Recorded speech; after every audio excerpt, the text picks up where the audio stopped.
Pourquoi j'ai le cœur vide? Nous vivons dans un monde hyper connecté, hyper riche matériellement. On reçoit des milliers d'infos chaque jour. On a accès à des milliers d'objets en vente. On peut avoir des milliers d'amis sur des réseaux sociaux et pourtant avoir le cœur vide. On peut être en vacances, au resto, au sport et pourtant avoir le cœur vide. Comment est-ce possible? On peut aller de conquête en conquête, de plaisir en plaisir, de folie en folie et rester avec un cœur vide. On peut avoir l'argent, la santé, la séduction, la gloire et rester le cœur vide. Regardez ces stars ou ces milliardaires ou ces personnes en vue sur les réseaux sociaux ou à la télévision. Ils sont parfois plus seuls, plus malheureux, plus mal entourés que la plupart d'entre nous. Dans la solitude de leur chambre, eux aussi peuvent avoir un cœur vide. Je me souviens quand j'étais jeune, je sortais tous les vendredis et les samedis soirs. Je m'éclatais avec de l'alcool, la musique, les copains, les filles, les cartes. Et je rentrais le cœur vide. Et je recommençais chaque week-end en espérant un jour que mon cœur soit rempli par ces choses, mais ça ne marche pas.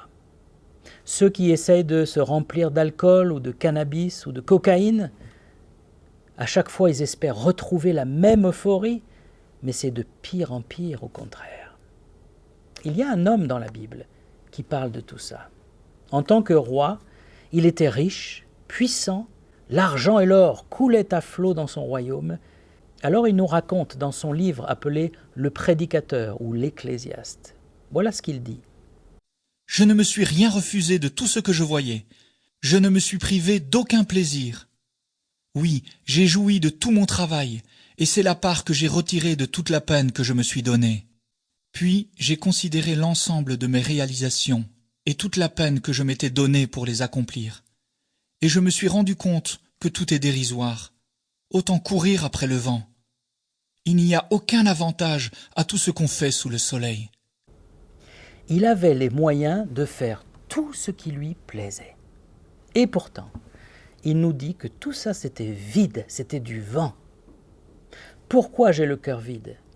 Eh bien parce que les choses et les activités de cette vie ne remplissent pas notre cœur.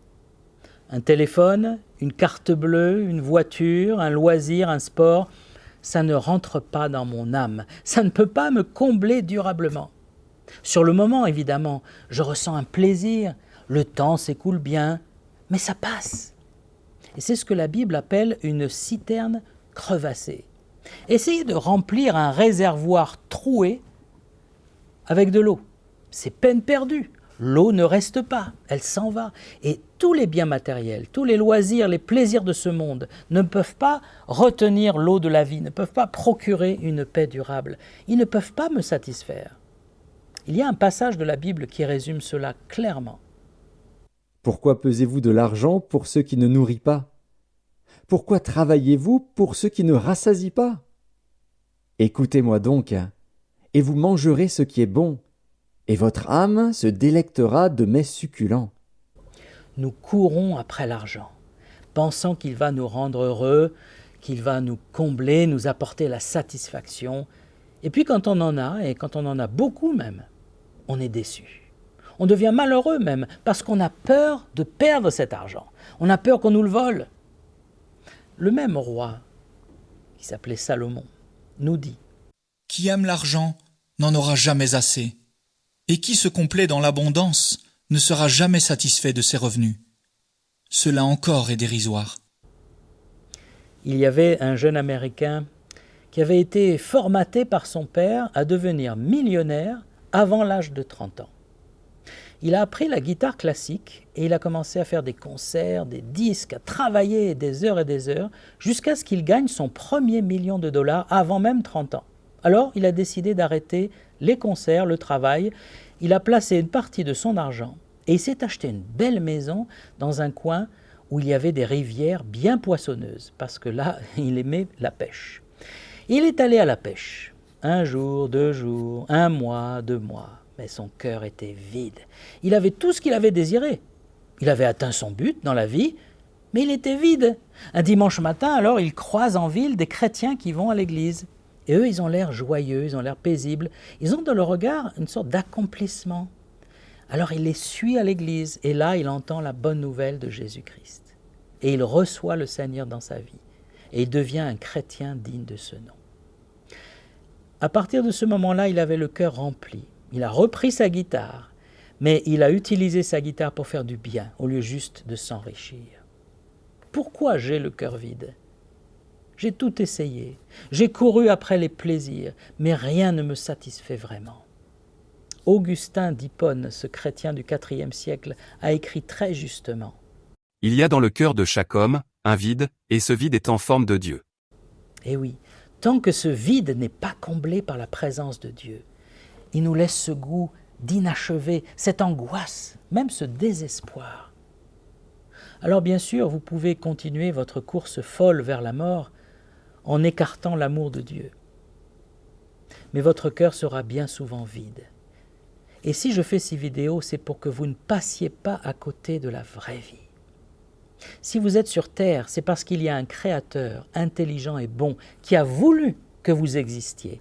Et il veut être en communion avec vous, il veut remplir votre cœur de son amour. Sans lui, vous êtes orphelin, mais avec Dieu dans votre vie. Alors tout prend un sens et vous êtes rempli, vous avez la plénitude. Jésus de Nazareth l'a promis quand il était sur terre.